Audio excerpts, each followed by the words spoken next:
Hello everyone, welcome to our channel. जो पण या चॅनलला नवीन आहे चॅनलला लाईक, शेअर आणि सबस्क्राईब करायला विसरू नका. माझं नाव आहे फरहीन शेख आणि मी आज तुम्हाला हिस्ट्रीचा जो तुमचा 2 नंबरचा चॅप्टर आहे इतिहास लेखन आणि भारतीय परंपरा, तो चॅप्टर मी आज तुमच्यासाठी घेऊन आलेले आहे एक वन शॉट मध्ये. Welcome to our easy learning channel. तर जे पण आमचे काही टेस्ट होतात किंवा जो भी हमारे जो नोट्स होते हैं वो हमारे सब इजी लर्निंग के चैनल पे आपको मिल जाएंगे. आपको ये चैनल इंस्टॉल करना होगा और वहां पे आपको ये सब जो चीजें हैं, नोट्स है या तो टेस्ट है, ये यहाँ पे आपको मिल जाएंगे. तर आजचा जो टॉपिक आहे, आजचा टॉपिक आहे इतिहास लेखनाची भारतीय परंपरा. तर यामध्ये आपण काय डिस्कस करणार आहोत, तर यामध्ये आपण पाहणार आहोत भारतीय इतिहास लेखनाची वाटचाल आणि भारतीय इतिहास लेखन विविध तात्विक प्रणाली. ओके, तर हे जे 2 पॉइंट आहेत ते आपण यामध्ये डिस्कस करूयात. तर पाहूयात आपण इतिहास लेखन आणि भारतीय परंपरा त्या पाठाचं मेन उद्दिष्ट काय आहे. तर पाठाचं उद्दिष्ट आहे भारतीय इतिहास लेखनाच्या परंपरेची ओळख करून देणे. जे पण आपलं भारतीय इतिहास लेखन आहे त्याची परंपरा कशी होती त्याची ओळख करून देणं आणि प्राचीन काळ, मध्ययुगीन काळ किंवा आधुनिक काळामध्ये जो इतिहास लेखन होता, ओके, किंवा कशा प्रकारे इतिहास लिहिलं जात होतं आपल्या भारत देशात, त्याचा आपण अभ्यास या धड्यामध्ये करणार आहोत. आणि भारतीय इतिहासाकडे पाहण्याच्या ज्या विविध काही तात्विक प्रणाली आहेत ते आपण या चॅप्टरमध्ये समजून घेणार आहोत. तर 2.1 म्हणजे भारतीय इतिहास लेखनाची वाटचाल जी आहे ती नेमकी कशी आहे ते आपण पाहूयात. तर प्राचीन काळ, मौखिक परंपरा. जो प्राचीन काळ होता त्यामध्ये ज्या परंपरा होत्या, जो इतिहास जपला जात होता, ते मौखिक परंपरा म्हणजे पूर्वजांचे काही पराक्रम होते, काही दैवत परंपरा होते किंवा जे सामाजिक स्थित्यंतरे होते, ओके, ते कसे होते, सुरुवातीला मौखिकरित्या म्हणजे ओरली हे जपलं जात होतं. नंतर होतं लेखन कला. मग यामध्ये कसं होतं की जी हडप्पा संस्कृती आहे त्या मुद्रांवरून प्राचीन म्हणजे लेखन कलेची एक साक्ष मिळते. जो हडप्पा संस्कृतीमध्ये काही ज्या मुद्रा सापडल्या होत्या त्यामध्ये कळलं होतं की म्हणजे प्राचीन लेखन कला कशी असेल किंवा कशी होती. परंतु ही लिपी अद्याप वाचता आलेली नाही. जे पण हडप्पा संस्कृतीमध्ये जे मुद्रा होते किंवा त्याच्यावर जी लिपी लिहिलेली होती त्याच्या वाचनामध्ये अजूनपर्यंत यश काही आलेलं नाही. आता कोरीव लेख हा म्हणजे काय आहे, तर जो सम्राट अशोक आहे त्यांचा जो काळ होता तेव्हा कोरीव लेख किंवा इसवी सनापूर्वीचं 3रं शतक आपण म्हणू, हे महत्वाचं आणि ऐतिहासिक त्यामध्ये पुरावे आहेत असं मानलं जातं. आता जर नेक्स्ट आपण पाहिलं प्राचीन काळातील इतर साधने म्हणजे नाणी असतील किंवा ताम्रपट. आता ताम्रपट म्हणजे नेमकं काय, तर तांब्याच्या पट्टीवर असं कोरलं गेलेलं, ओके, आणि नाणी येतो आपको पता आहे. आता कोरीव लेखामध्ये नाणी असेल किंवा मूर्ती असतील, शिल्पे असतील किंवा ताम्रपटांचा समावेश आहे. कशामध्ये, जे कोरून केलेलं लेख आहे, ओके. नंतर त्याच्यासाठी म्हणजे त्याचं साहित्य जर आपण म्हटलं तर रामायण, महाभारत किंवा महाकाव्य किंवा जे पुराणे असे आहेत, पुराणे, पोथी पुराण वगैरे किंवा जैन आणि बौद्ध ग्रंथ, ओके, तर याचं त्यामध्ये समावेश होतं. आता परकीय प्रवासी म्हणजे जे दुसऱ्या देशातून आलेले प्रवासी, परकीय प्रवाशांनी लिहिलेली प्रवास वर्णने. जे परकीय प्रवासी येऊन गेलेले आहेत आणि ते प्रवासात काय काय झालेलं आहे त्याचं वर्णन इतिहास लेखनाचं एक महत्वाचं साधन मानलं जातं. पहा, आता हर्षचरित हे बाणभट्ट यांनी लिहिलेलं जे हर्षचरित हे ग्रंथ आहे, हे राजा हर्षवर्धनाचे चरित्र यामध्ये सांगितलेलं आहे की वास्तववादी जो रिअलिटी थी, ओके, किंवा जे रिअल होतं त्या इतिहास लेखनाच्या जवळ जाणारं हे हर्षचरित हे बाणभट्ट यांचा ग्रंथ होता. आता एक इथं तुम्हाला ताम्रपट्ट असं दिसत असेल, पहा, एक कोरीव असं काहीतरी इथं आहे आणि नेमकं काय लिहिलेलं आहे, तर हे कुठं सापडलेलं आहे, ताम्रपट सोहगोडा, जिल्हा गोरखपूर आणि उत्तर प्रदेशमध्ये हे एक सापडलेलं आहे उत्खननाने म्हणजे खोदून. तर त्याचा काळ होता ताम्रपट मौर्य काळातला आहे. मौर्य काळ जसं की प्राचीन काळ, मध्ययुगीन काळ आपण म्हणतो, ओके, अशोक सम्राटांचा काळ, तसा एक मौर्य काळ होता. पहा, त्या काळामध्ये हे ताम्रपट सोहगोडामध्ये म्हणजे गोरखपूर जिल्ह्यामध्ये हे सापडलेलं आहे युपी मध्ये. तर त्याची लिपी जी आहे, ही जी लिपी तुम्हाला यामध्ये दिसत असेल, ओके, तर ही ताम्रपट, ही कोरीव लिपी, ही ब्राह्मी लिपी आहे. जसे की हम बोलते ना कॅपिटल लिपी, स्मॉल लिपी, तशी ही एक ब्राह्मी लिपी आहे असा म्हणजे समज आहे. आणि याचं चिन्ह जे यामध्ये तुम्हाला दिसत असतील त्याचं महत्व म्हणजे लेखाच्या सुरुवातीला काही चिन्ह आहेत. पहा, त्यातील पेगोडा म्हणजे 3 मजली जे आपल्याला दिसत आहे, हे 3 मजली इमारत आपल्याला दिसत आहे, ओके, ते चिन्ह आहे आणि ते कोठाराचे हे निर्देशक करतात. ओके. आणि हे अभ्यासकांचं मत आहे, की याच्यावरून त्यांनी त्या ताम्रपटावरून एक अंदाज काढलेला आहे, की हे नेमकं काय आहे. ओके. तर याच्यातून काय असं त्यांनी अभ्यासकांनी हे काढलेलं आहे, की कोठार घरामध्ये धान्य जपून वापरले जावे, असा आदेश या लेखात आलेला आहे, की जे पण काही धान्य आहे ते कोठार घरामध्ये ओके, जपून ठेवलं पाहिजे. तर ते का ठेवलं पाहिजे? जेव्हा अचानक दुष्काळ येतो, तर दुष्काळासारख्या जेव्हा आपत्ती येतात, त्या आपत्तीच्या काळात उपाययोजना म्हणून ओके, की धान्य साठवून ठेवण्यासाठी हा आदेश हा ताम्रपटावर दिलेला आहे, असा अभ्यासकांचं हे मत आहे. आता नंतर जर आपण मध्ययुगीन काळाचं जे इतिहास लेखन पाहिलं आपल्या भारताचं, तर राजतरंगिणी हे कल्हण यांनी लिहिलेला एक ग्रंथ आहे पहा. तर कल्हणाने 12व्या शतकात काश्मीरच्या इतिहासावर हा लिहिलेला ग्रंथ आहे. यांनी जो हा राजतरंगिणी ग्रंथ लिहिलेला आहे, त्यामध्ये पूर्ण काश्मीरची हिस्ट्री सांगितलेली आहे. आणि हा ग्रंथ शास्त्रीय इतिहास लेखनाचा उत्तम नमुना असा मानला जातो. आता मुस्लिम इतिहासकार कोण कोण होते बरं तेव्हा? तर जियाउद्दीन बर्नी यांनी तारिख ई फिरोजशाही मध्ये इतिहास लेखनाचा एक हेतू स्पष्ट केला. तर कोणता हेतू होता तो? तर केवळ पराक्रमच नाही, तर राजाचे दोष आणि चुकांचंही विश्लेषण महत्वाचं आहे. आता त्यामध्ये फक्त जे ग्रंथामध्ये वगैरे लिहिलं जातं राजांचा पराक्रम, राजांचा काही चांगल्या गोष्टी वगैरे, तर जे जियाउद्दीन आहेत ते म्हणतात, की इतिहास लेखनामध्ये फक्त पराक्रमच नाही किंवा त्याच गोष्टी न टाकता त्यामध्ये तुम्ही राजाचे दोष आणि काही त्यांच्या चुका आहेत त्या पण तुम्ही त्या लेखनामध्ये मांडा, असं त्यांनी एक प्रतिपादन केलं. आणि नंतर जर पाहिलं आपण मुघल इतिहास लेखनमध्ये अबुल फजलने अकबरनामा मध्ये अवलंबिलेली एक संशोधन पद्धत आहे, ती वास्तववादी आणि पूर्वग्रहविरहित अशी ही पद्धत मानली जाते. आता मध्ययुगीन काळातील परकीय इतिहासकार आणि प्रवासी, जो मध्ययुगीन काळ होऊन गेला किंवा झाला, तर त्यामध्ये परकीय इतिहासकार किंवा दुसऱ्या देशातले इतिहासकार आणि प्रवासी यांचं काय आहे किंवा कोण आहेत हे? तर रुनी यांनी अरेबिक भाषेत भारतीय ज्ञानशाखा आणि समाज जीवनावर लेखन केलं. ओके, कोणत्या भाषेमध्ये केलं त्यांनी? अरेबिक भाषेमध्ये केलं. त्यांनी जे भारतीय ज्ञानशाखा आहेत किंवा जे समाज जीवन आहे त्याच्यावर त्यांनी लेखन केलं आणि त्यांनी त्यामध्ये भारतीयांच्या कामगिरीचं खूप असं म्हणजे कौतुक केलेलं आहे आणि ते विश्लेषण त्या ग्रंथामध्ये आपल्याला नक्कीच वाचायला मिळेल. आता प्रमुख ऐतिहासिक ग्रंथ आणि लेखक हे तुम्हाला चुकीच्या जोडीसाठी येऊ शकतं पहा. चुकीची जोडी लिहा म्हणून. तर यामध्ये हसन निजामी यांचा जो ग्रंथ होता ताजुल मासिर, मिनाज ई सिराज यांचा ग्रंथ होता तबाकत ई नासिरी आणि अमीर खुसरो यांचे विपुल ऐतिहासिक साहित्य आहेत पहा. आणि तैमूर लंग यांचं तुजुक ई तिमूर यांचं आत्मचरित्र आणि याया बिन अहमद सरहिंदी यांचं तारीख ई मुबारक शाही, असे काही त्यांचे एक महत्वाचे ग्रंथ आणि त्यांचे लेखक हे आहेत. आता एक तुमच्यासमोर प्रश्न आहे, की बाणभट्ट या कवीने हर्षवर्धनाच्या जीवनावर आधारित कोणतं ऐतिहासिक काव्य लिहिलं? याचं आन्सर तुम्ही मला कमेंटमध्ये करा. राजतरंगिणी होतं, दास कॅपिटल होतं किंवा हर्षचरित होतं किंवा रामायण होतं. चारीपैकी काय असेल ते तुम्ही मला कमेंटमध्ये नक्की सांगू शकता. आता मध्ययुगीन भारतातील जे आपण प्रवासी आणि परदेशी हे सगळे पाहिले, परदेशी प्रवासी, तर यामध्ये भारताच्या इतिहासाचं महत्वाचं साधन म्हणून हे खालील प्रवाशांचं वृत्तांत म्हणजे रिपोर्ट, जे प्रवास करून गेलेले आहेत आपल्या भारतातून आणि त्यांनी काय रिपोर्ट केला किंवा काय लिहिलं.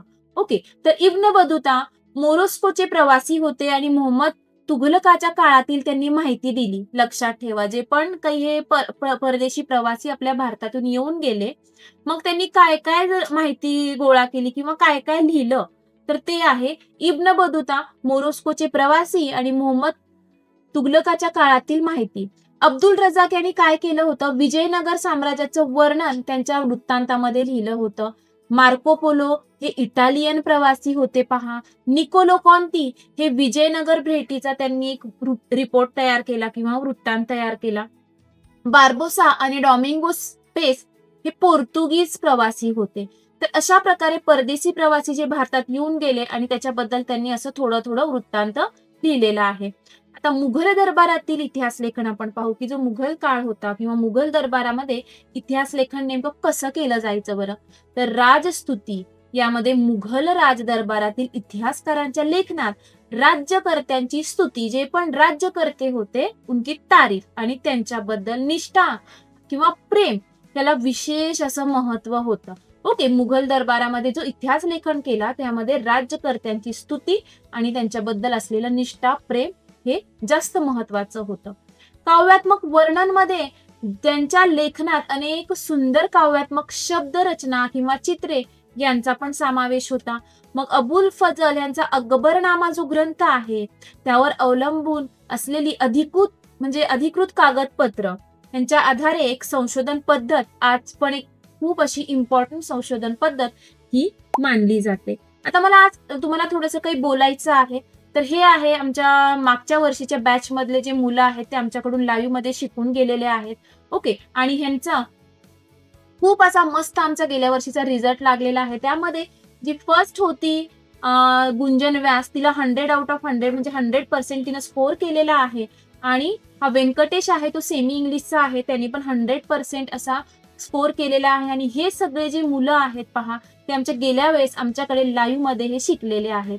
तर यांना आम्ही सगळ्या म्हणजे हे आमचा स्टाफ आहे.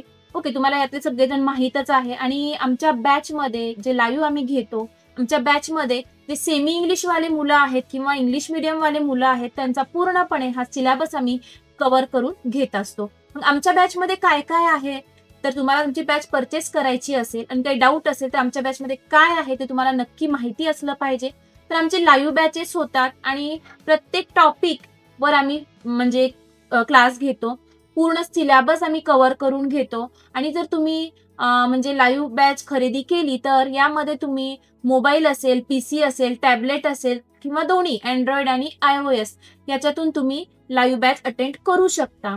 आणि रेकॉर्डिंग ऑफ इच क्लास म्हणजे एखादा क्लास तुमचा मिस झाला असेल तर तुम्ही ते रेकॉर्डिंग पाहू शकता.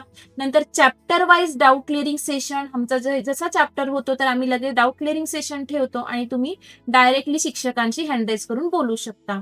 लाइव रिवीजन बिफोर एग्जाम, जो भी हमारे एग्जाम बोर्ड्स के होते हैं उसके पहले हमारी लाइव रिवीजन होती है. पर्सनल मेंटरशिप म्हणजे यामध्ये तुम्हाला प्रत्येक शिक्षकांचा पर्सनल नंबर दिला जातो आणि जे पण काही स्टडी रिलेटेड डाऊट असतील तुम्हाला तर ते तुम्ही डायरेक्टली टीचर सोबत डिस्कस करू शकता.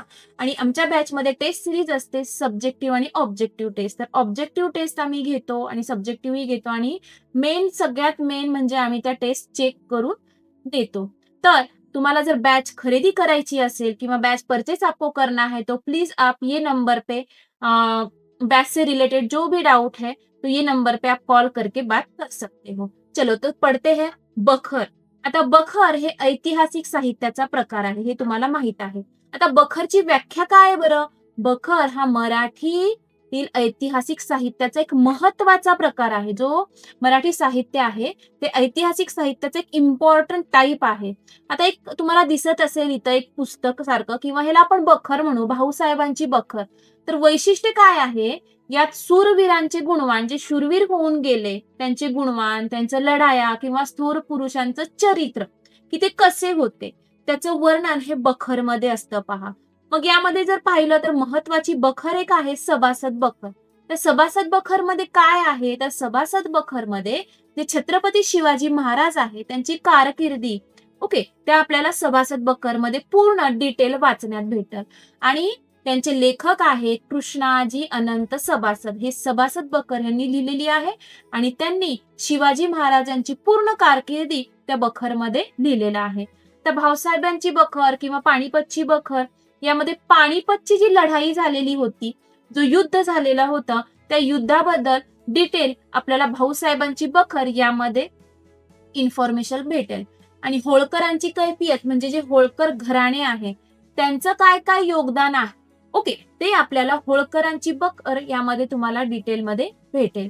तर बखरचे प्रकार आहेत पहा. एक संकल्पना चित्र पूर्ण करायसाठी तुम्हाला विचारलं जाऊ शकतो की बखरीचे प्रकार.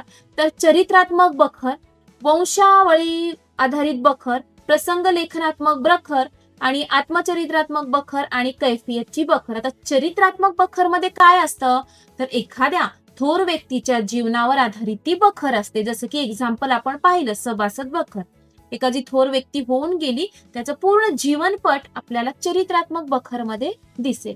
वंशावळीवर आधारित म्हणजे घराण्याचा इतिहास, पूर्ण राजघराणा असेल, होळकर घराणा असेल, तर पूर्ण जो घराणा आहे त्याची हिस्ट्री आपल्याला घराण्याच्या इतिहासाची किंवा वंशावळीच्या आधारित बखर त्यामध्ये आपल्याला पाहायला भेटेल. प्रसंग लेखनात्मक मध्ये एखाद्या विशिष्ट युद्धाचं किंवा प्रसंगाचं वर्णन, ते झालं प्रसंग लेखनात्मक बखर. म्हणजे पानिपतची लढाई झाली, ओके, तो एक प्रसंग झाला, तो युद्ध झाला, तर ते आपल्याला प्रसंग लेखनात्मक बखर मध्ये आपल्याला पाहायला भेटेल. आणि आत्मचरित्रात्मक म्हणजे स्वतःच्या जीवनावर, ओके, तर त्याला आपण म्हणू आत्मचरित्रात्मक बखर. आणि कैफियत मध्ये येईल एखाद्या व्यक्तीने किंवा घराण्याने आपल्या अन्यायाबद्दल किंवा कामाबद्दल दिलेली डिटेल अशी माहिती, म्हणजे ते कैफियत बखर. तुम्हाला बखरीचे प्रकार संकल्पना चित्रासाठी विचारले जाऊ शकतात, तर कोणतेही यातले 4 प्रकार तुम्हाला पाहिजे माहिती, की चरित्रात्मक, वंशावळीवर किंवा प्रसंगात्मक, आत्मचरित्रात्मक आणि कैफियत, हे बखरींचे प्रमुख प्रकार आहे. आता थोडंसं काही बखरीबद्दल महत्वाची माहिती जर सांगितली, तर सभासद बखर ही सर्वात महत्वाची बखर मानली जाते. आणि यामध्ये छत्रपती राजाराम महाराजांच्या आज्ञेवरून कृष्णाजी अनंत सभासद होते, ओके, त्यांनी छत्रपती शिवाजी महाराजांच्या जीवनावर ही सभासद बखर लिहिलेली आहे, हे थोडंसं लक्षात ठेवा. भाऊसाहेबांच्या बखरमध्ये पानिपतची लढाईचं सविस्तर वर्णन, पानिपतची बखर म्हणजे पानिपतचं 3रं युद्ध झालं, ओके, तर त्या युद्धाबद्दल त्यामध्ये आपल्याला स्वतंत्रपणे वाचायला भेटेल. होळकरांची कैफियत मध्ये पूर्ण होळकरांचा खानदानाचा त्याचा इतिहास आपल्याला पाहायला भेटेल. आता अलेक्झांडर कनिंघम काय म्हणतात ते पाहूयात आपण. त्यांचं पद हे भारतीय पुरातत्व संरक्षण खात्याचे हे सरसंचालक होते. लक्षात ठेवा, अलेक्झांडर कनिंघम हे भारतीय पुरातत्व संरक्षण म्हणजे संरक्षण खात्याचे हे सरसंचालक होते. त्यांचं काम काय होतं, की 20व्या शतकात ब्रिटिशांच्या राजवटीत भारतीय पुरातत्वाच्या अभ्यासावर त्यांची देखरेख चालू होती, ओके. त्यांनी प्रामुख्याने प्राचीन स्थळाच्या उत्खननावर भर दिला. जे प्राचीन असे स्थळ आहे ते खोदणं किंवा त्यातून काय आपल्याला सापडतं, या गोष्टीवर अलेक्झांडर कनिंघम यांनी भर दिला. आणि विशेष लक्ष त्यांचं होतं उत्खननासाठी. त्यांनी विशेषतः बौद्ध ग्रंथामध्ये उल्लेख असलेलं जे स्थळ आहे, ओके, त्यांच्यावर त्यांनी जास्त लक्ष असं केंद्रित केलं होतं. आणि महत्व असं आहे त्यांचं, की भारतात शास्त्रीय पद्धतीने पुरातत्वीय संशोधनाची पूर्ण पायाभरणी करणे, यामध्ये अलेक्झांडर कनिंघम यांचा मोठा वाटा आहे. नंतर होते सर जॉन मार्शल. त्यांचा कार्यकाळ किंवा ते भारतीय पुरातत्व संरक्षण खात्याचे हे पण सरसंचालक होते. हडप्पा संस्कृतीचा शोध, त्यामध्ये त्यांच्या कारकिर्दीत हडप्पा संस्कृतीचा शोध होता, ओके. ते हडप्पा संस्कृती जी होती त्याच्याबद्दल त्यांनी संशोधन केलेलं आहे. आणि या शोधामुळे भारतीय संस्कृतीचा इतिहास किंवा इसवी सन पूर्वी 3ऱ्या सहस्रकापर्यंत म्हणजे 1000 वर्षापर्यंत किंवा त्याहून पण आधी पूर्वीपर्यंत जाऊ शकतो, हे जगाला त्यांनी पहिल्यांदा सिद्ध करून दिलं किंवा पटवून दिलं. आणि संशोधनमध्ये त्यांनी प्राचीन भारतीय स्थळांच्या उत्खननात, त्यांच्या संशोधनात महत्वाची भूमिका बजावली. आणि भारतीय इतिहास लेखनाला यांच्यामुळे एक नवी दिशा मिळाली. तर थोडक्यात आपल्याला सर जॉन मार्शल यांचं सांगायचं असेल, तर यांनी केलेल्या संशोधनामुळे भारताचा प्राचीन इतिहास हा जागतिक स्तरावर अधिक प्राचीन असल्याचं मान्य केलं गेलं. आता एक प्रश्न येईल तुमच्या समोर, की छत्रपती राजाराम महाराजांच्या काळात सभासद बखर कोणी लिहिली? तर दासोपंत यांनी लिहिली किंवा कृष्णाजी अनंत सभासद यांनी लिहिली, खंडो बल्लाळ यांनी लिहिली, की दत्ताजी त्र्यंबक यांनी लिहिली? मला ह्याचा आन्सर तुम्ही नक्कीच कमेंटमध्ये सांगा. आता हे जे आपण शिकलोय किंवा ह्या ज्या नोट्स आपण डिस्कस केल्या, तर या नोट्स तुम्हाला भेटणार कुठे? तर तुम्हाला यासाठी करावं लागेल आमचं ऍप डाउनलोड, इझी लर्निंगचं. तिथे तुम्हाला फ्री मटेरियल मध्ये जायचं आहे. नंतर तुम्ही फ्री कंटेंट मध्ये जाणार आणि नंतर स्टडी मटेरियल, ओके, त्याच्यामध्ये तुम्हाला क्लास 10th महाराष्ट्र बोर्ड हे तुम्हाला तिथे दिसेल. आणि इथं तुम्हाला जे पण काही टॉपिक पाहिजे किंवा जो पण सब्जेक्ट पाहिजे त्याचे नोट्स या तुम्हाला ह्याच्यामध्ये भेटून जातील. तर त्यासाठी तुम्हाला आमचं ऍप डाउनलोड हे करावं लागेल. आता नंतर आले जेम्स मिल. तर ते काय म्हणतात थोडक्यात आपण पाहूयात. त्यांचा ग्रंथ the history of British India, okay, हे ग्रंथांची नावे लक्षात ठेवायची आहेत. त्यांचं प्रकाशन, त्यांच्या ग्रंथाचं 3 खंड 1817 साली प्रसिद्ध झाले, म्हणजे 3 पार्ट. ओके, त्यांचं महत्व जर पाहिलं तर ब्रिटिश इतिहासकाराने भारतीय इतिहासावर लिहिलेला हा पहिला ग्रंथ मानला जातो. ओके, जो ब्रिटिश इतिहासकार होता आणि त्यांनी भारतीय इतिहास, भारताची हिस्ट्री यावर त्यांनी हा the history of British India हा ग्रंथ लिहिलेला पहिला ग्रंथ मानला जातो. मर्यादा आणि दृष्टिकोन जर आपण पाहिलं त्यांच्या लेखनात वस्तुनिष्ठता या दृष्टिकोनाचा अभाव आपल्याला दिसून येईल. नंतर भारतीय संस्कृती किंवा त्यांच्या विविध पैलू संबंधीचा काही दृष्टिकोन आहे, पूर्वग्रह दूषित होता. तर ते भारतीय संस्कृती आणि इतिहास यांना कमी लेखण्याची त्यांची प्रवृत्ती त्यांच्या लेखनामध्ये स्पष्ट झाली कारण हे ब्रिटिश इतिहासकार होते. मग ते भारताची जी संस्कृती आहे किंवा जे पण काही आहे ते पूर्ण गौण आहे असं त्यांचं या लेखनातून दिसून आलं. पहा, थोडक्यात सांगायचं तर जेम्स मिल हे भारतातील ब्रिटिश राजवटीच्या सुरुवातीच्या काळातील एक प्रमुख वसाहतवादी इतिहासकार होते. नंतर आले जेम्स ग्रँड डफ. तर हे ब्रिटिश इतिहासकारांच्या मर्यादा, वसाहतवादी दृष्टिकोन यामध्ये आहे. ब्रिटिश इतिहासकाराच्या लेखनात भारतीय संस्कृतीला एक कमी लेखलं होतं ह्यांनी. ओके, जेम्स ग्रँड डफ हे ए हिस्ट्री ऑफ मराठा हा त्यांचा ग्रंथ, यातही भारतीय संस्कृतीचा त्यांनी पूर्वग्रह दिसतो त्यातून, त्यांच्या लेखनातून. आणि त्यांना विरोध केला नीलकंठ जनार्दन कीर्तने आणि विकार राजवाडे. डफच्या लेखनातील मर्यादा त्यांनी ह्या आपल्याला स्पष्ट केलेल्या यामध्ये दिसून येतील. Next, the history of British India हा ग्रंथ कोणी लिहिला? ओके, म्हणजे 1817 मध्ये हा ग्रंथ कोणी लिहिला? तर जेम्स मिल, ग्रँड डफ, विल्यम जोन्स किंवा कर्नल टॉड. ते तुम्ही मला कमेंटमध्ये ह्याचा आन्सर नक्की सांगा. नंतर आहे 2.2 भारतीय इतिहास लेखन आणि विविध तात्विक प्रणाली. तर यामध्ये आपण पाहूया वसाहतवादी इतिहास लेखन. नेमकं वसाहतवादी इतिहास लेखन म्हणजे काय बरं? तर भारतामध्ये आलेले जे ब्रिटिश अधिकारी आहे, ख्रिश्चन मिशनकऱ्यांना किंवा ख्रिश्चन धर्म जे होते आणि पाश्चात्य विद्वानांनी भारताच्या इतिहासावर जे लेखन केलं त्या वसाहतवादी लेखन म्हणतात. पहा, जे ख्रिश्चन धर्माचे आहेत किंवा जे पाश्चात्य विद्वान आहेत त्यांनी भारताच्या इतिहासावर जे लेखन केलं त्यांना वसाहतवादी इतिहास लेखन म्हणतात. हेतू काय होता? तर ब्रिटिश राजवटीचे समर्थन करणं आणि भारतीयांना मानसिकदृष्ट्या कमकुवत भासवणं. ओके, आणि हा या लेखनाचा मुख्य उद्दिष्ट होता, जो वसाहतवादी इतिहास लेखन होतं की भारतीयाची संस्कृती गौण किंवा काय की त्यांचं म्हणजे मानसिकदृष्ट्या त्यांना एक आपण कमकुवत करून देणं, असं एक त्यांचा हेतू होता त्या लेखनात. वैशिष्ट्य होतं या लेखनात भारतीय संस्कृतीला दुय्यम आणि मागासलेलं ठरवण्यात आलं. ओके, ब्रिटिश संस्कृती आणि शासन कसं श्रेष्ठ आहे की ब्रिटिश लोक श्रेष्ठ आहे, ब्रिटिश संस्कृती श्रेष्ठ आहे किंवा शासनच श्रेष्ठ आहे. ओके, भारत म्हणजे गौण किंवा भारतवासियांना किंवा भारतीयांना त्यांनी गौण असा दर्जा दिला होता.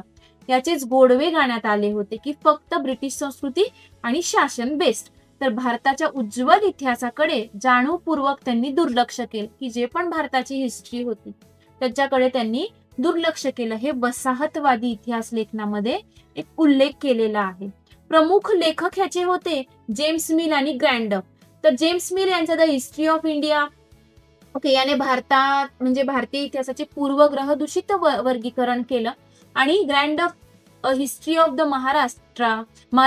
तर मराठ्यांचा इतिहास लिहिताना त्यांनी अधिक चुकीचे असे विधान त्यांनी ग्रँड डफ यांनी केलेले आपल्याला या ग्रंथामध्ये दिसून येईल. आता वसाहतवादी इतिहास लेखन आपण पाहिला.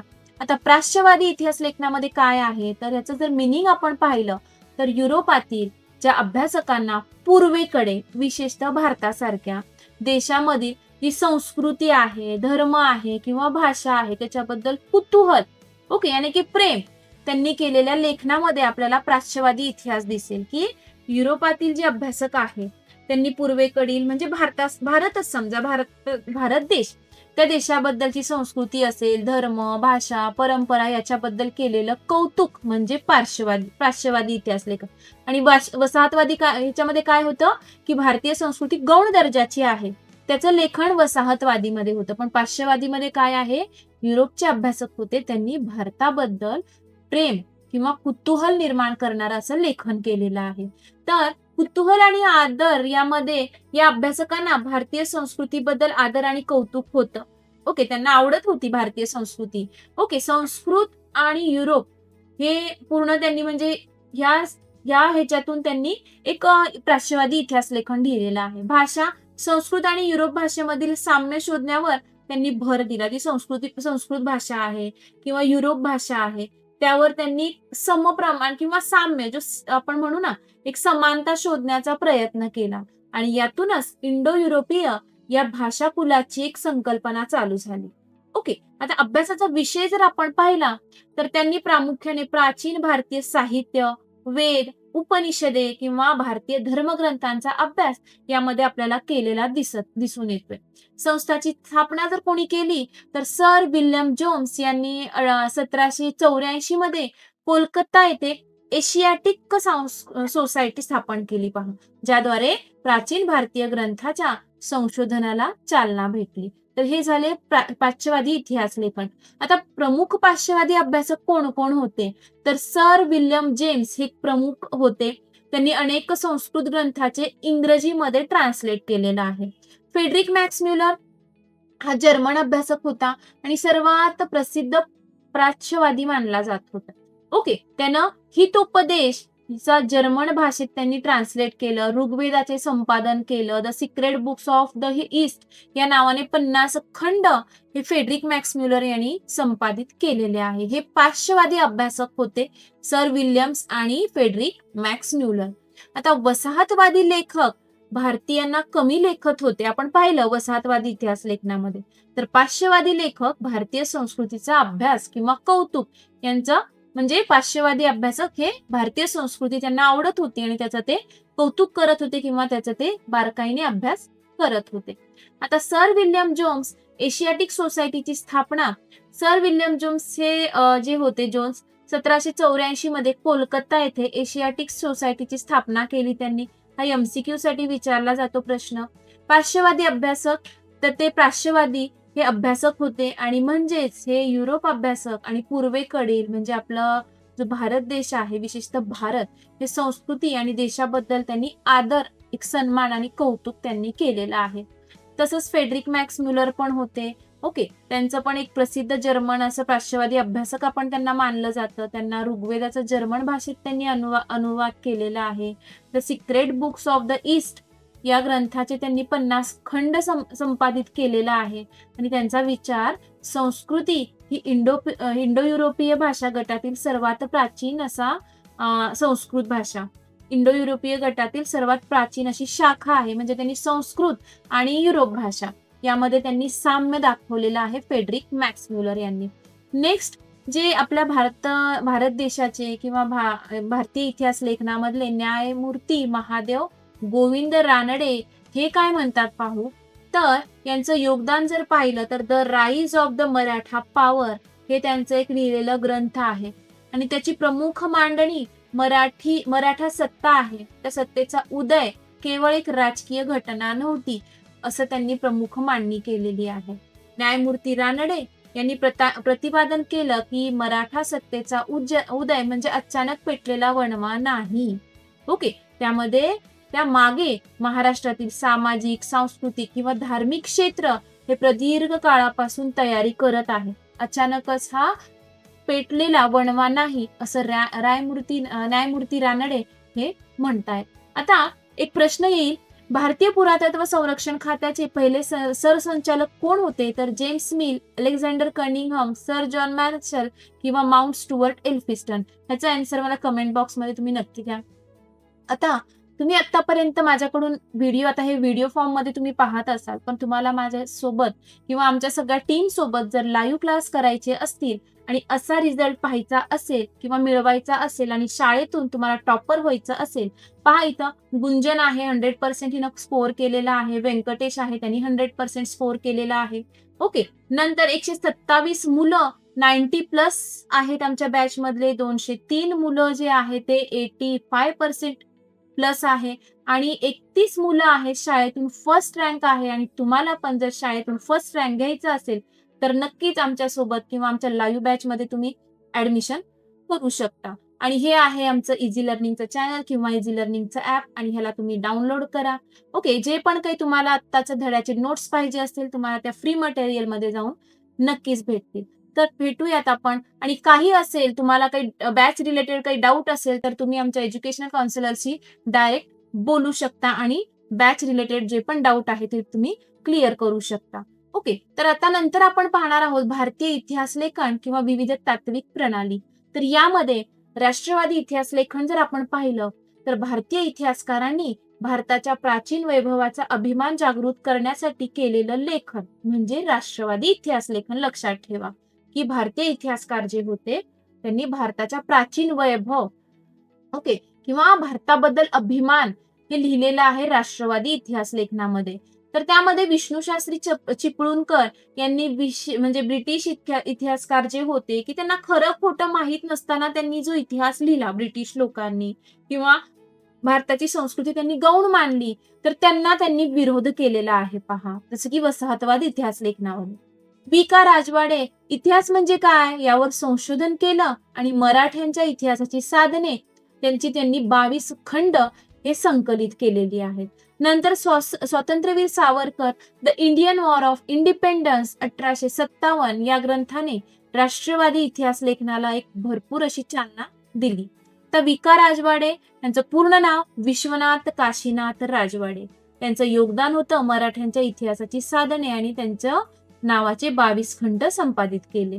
प्रसिद्ध विचार आपला इतिहास आपणच लिहिला पाहिजे असं राजवाडेंना वाटतं. का ब्रिटिश लोक येऊन लिहिणार, का इकडचे तिकडचे लोक येऊन लिहिणार, आपला भारत देश किंवा आपला भारताचा इतिहास आपण स्वतः लिहिला पाहिजे असं त्यांचा प्रसिद्ध विचार होता राजवाडे यांचा. तर यांची व्याख्या आहे इतिहास म्हणजे भूतकालीन समाजाचं सर्वांगीण समग्र जीवन. ओके, त्यांनी केवळ राजकीय घडामोडींना इतिहास मांडण्यास विरोध केलेला आहे. हे राजवाडे असं यांचं मत आहे. तर स्वातंत्र्यवीर Savarkar the Indian war of independence 1857 या ग्रंथाने राष्ट्रवादी इतिहास लेखनाला चालना दिलेली आहे. तर स्वातंत्र्योत्तर काळातील भारतीय इतिहास लेखन हे अत्यंत समृद्ध आणि वैविध्यपूर्ण आहे. 1947 मध्ये जेव्हा भारतीय इतिहासकारांनी जे ब्रिटिश दृष्टिकोन होता ब्रिटिश लोकांचा की इतिहास न पाहता त्यांनी काही लिहिलं. ओके, तर ते भारतीय नजरेतून आणि शास्त्रीय पद्धतीतून ते इतिहास मांडण्यास सुरुवात केली स्वातंत्र्यवीर सावरकर यांनी. आणि स्वातंत्र्योत्तर इतिहास लेखनाचे मुख्य 3 प्रवाह हे आपण खालील प्रमाणे पाहू. तर त्यामध्ये एक आहे मार्क्सवादी इतिहास लेखन. तर यामध्ये काय होतं तर इतिहासात आर्थिक व्यवस्था, उत्पादनाची साधने आणि मानवी संबंध याचा प्रमुख विचार केला जात होता. प्रमुख अभ्यासक होते मार्क्सवादी इतिहास लेखनाचे दामोदर धर्मानंद कोसंबी, कॉम्रेड श्रीपाद अमृत डांगे, रामशरण शर्मा हे मार्क्सवादी इतिहास लेखनाचे प्रमुख अभ्यासक होते. पहा, नंतर ग्रंथ डॉक्टर डांगे यांचा प्रिमिटिव्ह कम्युनिझम टू स्लॅव्हरी हा ग्रंथ मार्क्सवादी इतिहास लेखनाचे एक उत्तम आणि इम्पॉर्टंट उदाहरण आपल्याला सांगता येईल. आता प्रश्न आहे मार्क्सवादी इतिहास लेखन करणाऱ्या भारतीय विचारवंतामध्ये खालीलपैकी कोणाचा समावेश आहे. तर दामोदर धर्मानंद कोसंबी, राजवाडे, ताराबाई शिंदे की स्वातंत्र्यवीर सावरकर हे मला कमेंटमध्ये तुम्ही नक्की सांगा. नेक्स्ट आता पाहूयात आपण अभ्यासाचा विषय जे मार्क्सवादी इतिहास लेखन आहे त्याचा विषय. मार्क्सवादी इतिहासकारांनी प्रामुख्याने जाती व्यवस्थेत होत गेलेला बदल, जो जातपात आपण म्हणू, जाती व्यवस्थेमध्ये काय बदल होत गेला, वर्गांतर या विषयाचा सखोल अभ्यास आपल्याला मार्क्सवादी इतिहास लेखनामध्ये पाहण्यात येईल. तर मार्क्सवादी इतिहास लेखनाचे इतिहासकार दामोदर कोसंबी आहे. त्यांनी भारतीय इतिहासाकडे पाहण्याचा एक नवा दृष्टिकोन दिला. नंतर श्रीपाद अमृत डांगे कम्युनिस्ट पक्षाच्या स्थापनेत एक महत्वाची त्यांनी भूमिका बजावलेली आहे. इतर जर अजून म्हटलं तर रामशरण शर्मा आहे, शरद पाटील आहे, यांनी पण या क्षेत्रामध्ये किंवा मार्क्सवादी इतिहास लेखनामध्ये भरपूर असं योगदान हे केलेलं आपल्याला दिसून येईल. आता नंतरचा दुसरा जो आहे वंचितांचा इतिहास. तर वंचितांचा इतिहास म्हणजे काय तर समाजाच्या तळागाळातील लोकांच्या इतिहासाला वंचितांचा इतिहास म्हणतो. किंवा आपण सिंपल मध्ये सांगायचं म्हटलं तर ज्यांच्याकडे काही सुखसुविधा उपलब्ध होत नाही, सुखसुविधेपासून ते वंचित राहतात. ओके, तर त्यांना आपण वंचितांचा इतिहास ते पण आपण म्हणू शकतो. तर प्रेरणा इटालियन विचारवंत ऑटोनोमी ग्रामची यांनी इतिहासाची सुरुवात समाजाच्या खालच्या थरातील लोकांपासून केली, म्हणजे गरीब ते गरीब लोकांपासून यांनी सुरुवात केली. तर महात्मा ज्योतिराव फुले यांनी गुलामगिरी हा ग्रंथ आहे, या ग्रंथातून शूद्र अतिशूद्रांचा इतिहास मांडला. ओके. आणि धर्माच्या नावाखाली होणारं शोषण, की जात धर्म, तुमचा धर्म उच्च नीच धर्म, असे काही धर्माच्या नावाखाली शोषण होतात त्याच्याकडे लक्ष दिलं आणि गुलामगिरी या ग्रंथातून त्यांनी ते सांगितलेलं आहे. नंतर डॉक्टर बाबासाहेब आंबेडकर यांनी वंचितांच्या प्रश्नावर लक्ष केंद्रित केलं. वंचित लोक म्हणजे ज्यांना काही सोयीसुविधा उपलब्ध होत नाहीत किंवा जे सरकारी सोयीसुविधा आहे त्याच्यापासून ते दूर आहेत, असे वंचित लोक. तर त्यांनी हू वेअर द शूद्रास किंवा हे जे ग्रंथ आहे अनटचेबल्स, हे ग्रंथ वंचितांच्या इतिहासाचे एक उत्तम उदाहरण हे बाबासाहेब आंबेडकरचं आपल्याला पाहायला भेटेल. आता थर्ड आहे स्त्रीवादी इतिहास लेखन. तर यामध्ये महत्व, दुय्यम स्थान नाकारणे, यामध्ये समाजात स्त्रियांना नेहमीच दुय्यम स्थान दिलं गेलं. हे स्थान का आणि कसं मिळालं याचा शोध इतिहास लेखनात घेतला जातो. पहा की दुय्यम स्थान जो आहे स्त्रियांना का आणि कसं मिळालं. ओके. ते आपल्याला स्त्रीवादी इतिहास लेखनामध्ये कळेल. तर नवे पुरावे यामध्ये स्त्रियांनी लिहिलेले काही पत्र, लेटर्स आहेत, आत्मचरित्र आहे किंवा त्यांच्या संस्थांचे काही कार्य आहे, याकडे ऐतिहासिक साधने म्हणून पाहण्यात चालू झालं किंवा सुरुवात झाली स्त्रीवादी इतिहास लेखनापासून. महत्वाचा बदल करण्यात आला म्हणजे पूर्वी इतिहास म्हणजे जे फक्त राजे महाराजे असतील, युद्ध यांचा समजला जायचा, पण स्त्रीवादी इतिहास लेखनामुळे मानवी जीवनाची कौटुंबिक किंवा जी सामाजिक पदर आहे ते उलगडण्यास स्त्रीवादी इतिहास लेखनापासून एक सुरुवात झाली किंवा त्याच्यापासून मदत झालेली आपल्याला दिसून येईल. आता भारतीय स्त्रीवादी इतिहास लेखन, भारतातही अनेक विदुषी ज्या होऊन गेलेल्या आहेत त्या स्त्रियांच्या प्रश्नावर किंवा त्यांच्या इतिहासावर काही प्रकाश टाकलेला आहे. आता आपण त्या पाहूयात कोण कोण आहेत. तर ताराबाई शिंदे यांनी स्त्री पुरुष तुलना हे भारतातील पहिले स्त्रीवादी लेखन त्यांनी केलेलं आहे आणि त्यांनी पुरुष सत्ता व्यवस्थेवर कडक टीका केली. मग Pandita Ramabai the high caste Hindu woman. Okay. तर उच्चवर्णीय हिंदू स्त्रियांचं कठीण परिस्थितीचं चित्रण यामध्ये आहे the high caste Hindu woman मध्ये. मीरा कोसंबी क्रॉसिंग थ्रेशोल्ड या त्यांनी पंडिता रमाबाई किंवा डॉक्टर रखमाबाई यांच्यासारख्या स्त्रियांच्या जीवनावर त्यांनी की त्यांचे जीवनकाळ कसा होता त्याच्यावर त्यांनी प्रकाश टाकला. शर्मिला रेगे रायटिंग कास्ट किंवा रायटिंग जेंडर, तर यामध्ये दलित स्त्रियांचा जे दृष्टिकोन आहे त्यांनी त्या इतिहास लेखनामध्ये सांगितलेलं आहे. तर एक शॉर्ट मध्ये सांगायचं म्हटलं तर हे तुम्हाला थोडंसं चुकीच्या जोडीसाठी वगैरे विचारलं जाऊ शकतं की ताराबाई शिंदे यांचं ग्रंथ किंवा कार्य, पंडिता रमाबाई यांचं ग्रंथ कार्य किंवा मीरा कोसंबी असेल किंवा शर्मिला रेगे असेल. तर हे आपल्याला थोडंसं एक लर्न करावं लागेल. नेक्स्ट, आता आपण हा जो पाठ पाहिला त्याचे स्वाध्याय जर आपण डिस्कस केलं तर पुस्तकाखालचे सगळे प्रश्न करणं एक कंपल्सरी आहे हिस्ट्री आणि पॉलिटिकल सायन्ससाठी आणि त्यातून तुम्ही आउट ऑफ मार्क हे नक्की घेऊ शकता. तर भारतीय पुरातत्व संरक्षण खात्याचे पहिले सरसंचालक कोण होते? हितोपदेश हा संस्कृत ग्रंथाच्या जर्मन भाषेत ट्रान्सलेट कोणी केलं? ओके. तर हे प्रश्नांची उत्तरे तुम्ही कमेंटमध्ये मला नक्की द्या. मग सकारण स्पष्टकरामध्ये प्रादेशिक इतिहास लेखनाला चालना मिळाली का? किंवा बखर हा ऐतिहासिक साहित्याचा महत्वाचा प्रकार आहे, हे पण आपण डिस्कस केलेलं आहे. नंतर 25 ते 30 शब्दात उत्तरे यामध्ये मुघल सम्राट बाबर यांच्या आत्मचरित्राबाबत तुम्ही थोडीशी माहिती लिहा. किंवा राष्ट्रवादी इतिहास लेखनात स्वातंत्र्यवीर सावरकरांचं योगदान काय आहे हे तुम्हाला 25 ते 30 शब्दामध्ये लिहिण्यासाठी करावं लागेल. सविस्तर उत्तर मार्क्सवादी इतिहास लेखन आणि नंतर V.K. राजवाडे यांचं इतिहास लेखनामधील योगदान. तर तक्ता पूर्ण करण्यासाठी येऊ शकतं पहा इतिहासकार आणि त्यांनी लिहिलेले ग्रंथ. ओके. तर हे एक प्रश्न एक इम्पॉर्टंट आहे, हा प्रश्न पण येऊ शकतो पेपरमध्ये. तर अशा प्रकारे आणि संकल्पना चित्र पूर्ण करा हा पण आपण चार्ट पाहिलेला आहे. ओके. तर यामध्ये कल्याण असेल किंवा काश्मीरच्या इतिहासावरील ग्रंथ जो राजतरंगिणी आहे. ओके. हे सगळं तुम्हाला या बॉक्समध्ये करावं लागेल आणि संकल्पना स्पष्ट करा किंवा टिपा लिहा शॉर्ट नोट साठी. पार्श्ववादी, राष्ट्रवादी आणि वंचितांचा इतिहास. ओके. असे काही टिपा लिहासाठी प्रश्न आपल्याला या धड्यातून येऊ शकतात. तर आपल्याला आतापर्यंत तुम्ही माझ्याकडून म्हणजे व्हिडिओ फॉर्म मध्ये शिकला आहात. हे आमचे मागच्या वर्षीचे जे मुलं आहेत, ओके. आणि तुम्हाला जर आता इथून पुढेही आमच्यासोबत शिकायचं असेल किंवा शाळेतून तुम्हाला फर्स्ट रँक पाहिजे असेल, तर नक्की आमची बॅच तुम्ही परचेस करा आणि नेक्स्ट हे तुम्ही होणार. ओके, याची नक्कीच खात्री आम्ही देऊ आणि सगळे शिक्षक एक सुपर असं शिकवतात. ओके, तर हा आमचा ॲप आहे आणि ह्या ॲप तुम्ही किंवा हे इझी लर्निंग चॅनल आहे, ॲप तुम्ही डाउनलोड करा आणि त्याच्यावर ज्या पण काही नोट्स असतील फ्री कंटेंटमध्ये त्याचा तुम्ही फायदा हा नक्की घेऊ शकता. तर जे पण बॅच रिलेटेड काही प्रॉब्लेम असतील तर तुम्ही या नंबरवर कॉल करा आणि आता भेटूयात आपण नेक्स्ट लाईव्ह क्लासमध्ये. जे तुम्ही बॅच जर परचेस करणार असेल तर नक्की आपण लाईव्ह सेशन एक घेणार आहोत. ठीक आहे, वेलकम.